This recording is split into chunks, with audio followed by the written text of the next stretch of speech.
the Tampa Bay Buccaneers are back. Not in some quiet way, but with a win that feels like a release, a weight lifted after weeks of struggle. 7-5. That's the record now, and it's more than just numbers. It's a lifeline, a signal that the team is still in the fight for the NFC South crown. The Arizona Cardinals fall to 3-9, but this game was far from easy. Every yard mattered, every second on the clock stretched like a lifetime. The Bucs had to grind, fight, and claw their way to the finish. It was nerve-wracking, tense, the kind of game that tests not just skill but heart. And in the end, they got it done. Baker Mayfield was steady under center, completing 18 of 28 passes for 194 yards and a touchdown, while adding 28 rushing yards on 5 carries. No interceptions. A small miracle in a game where one slip could have cost them everything. He missed a throw or two, yes, but the defense bailed him out when it counted. He moved well, stayed composed, and gave the Buccaneers a fighting chance every drive. But the real story? The return of Bucky Irving. 17 carries, 61 yards, and a touchdown.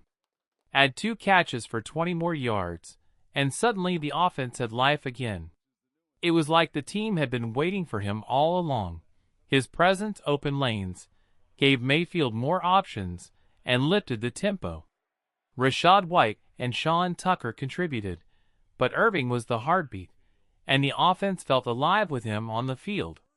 Chris Godwin had his best game of the season, 3 catches for 78 yards, including a 31-yard bomb that reminded everyone why he's such a dangerous weapon. Sure, there were drops.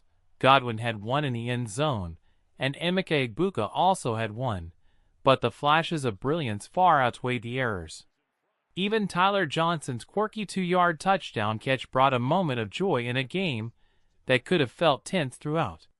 The offense wasn't perfect. It wasn't spectacular. It wasn't a flawless symphony.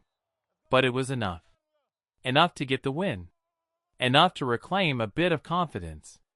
Enough to remind Tampa Bay that when this team clicks, when Mayfield makes the throws, Irving pounds the ground, and Godwin stretches the field, they can still be a force in the NFC South. This win doesn't solve everything, but it's a spark.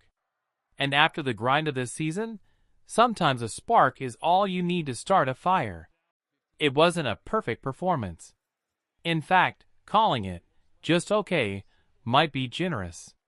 The Buccaneers had their stars back, Bucky Irving pounding the line, Chris Godwin stretching the field, and the offensive line healthy and steady. On paper, this should have been a dominant showing.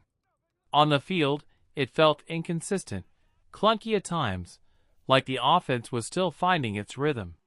But even in mediocrity, they found ways to survive. Defensively, the story was a mix of grit and frustration. Jacoby Brissett carved up the Bucs for over 300 passing yards, and Arizona racked up nearly 400 total yards. That's inexcusable, yet there were flashes of brilliance. Logan Hall forced a fumble that was scooped up by Tyke Smith, a play that shifted momentum. Jamal Dean nearly grabbed an interception, only for it to fall into the hands of Antoine Winfield Jr., who made it count. Yaya had a sack, Divya had a sack. Pressure was applied when it mattered. 7 quarterback hits, 2 sacks, 3 tackles for loss, and 3 passes deflected. Servazier Dennis led the charge with 11 tackles, holding the line when the defense needed him most. Without those big plays, this game could have slipped away. Special teams, however, were a shining light. Cameron Johnson didn't just perform. He dominated on punt coverage, making plays that few even notice, but that swing games in critical moments. McLaughlin drilled a 57-yard field goal, turning the tide and putting the Bucs in position to close the game. And Riley Dixon, who has struggled all season, delivered his best game yet. 5 punts averaging 48 yards, 3 inside the 20, flipping field position and keeping the pressure on Arizona. It was a redemption story, and one the Bucs desperately needed. Even though Arizona moved the ball more, 22 first downs to Tampa Bay's 13, 61 offensive plays to the Bucs' 47, it was situational football that made the difference. Third down conversions, clutch stops, and opportunistic turnovers. The Buccaneers didn't dominate in every stat, but they executed when it mattered most. That's the hallmark of a team learning to survive, to win even when everything isn't perfect. This game wasn't about flawless execution. It was about resilience, about clawing your way through adversity and refusing to let the opponent dictate the story. And in the end, that's exactly what the Buccaneers did. They survived. They won. And they reminded everyone that even in the messy, chaotic grind of the season, they still have fight. The numbers tell part of the story, but not the whole truth. The Cardinals racked up 386 total yards, while the Buccaneers managed just 279.